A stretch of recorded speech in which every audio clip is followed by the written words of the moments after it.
Okay, so this is a Hisense 55 or 52-inch LCD TV, and we can't get it to turn on. Sometimes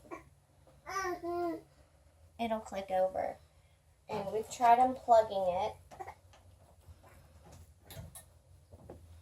and it does that little click noise.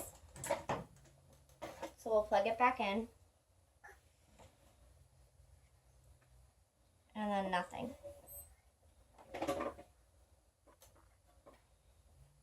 Try it again.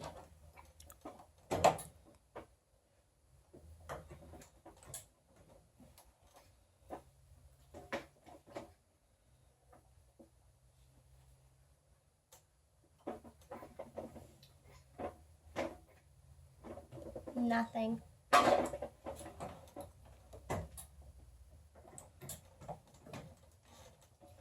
But sometimes whenever we hit the power button, it'll make that click, like it wants to click over, but then we don't get any picture on the screen or anything.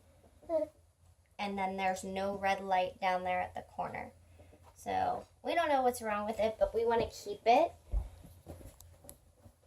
So any suggestions, just post below.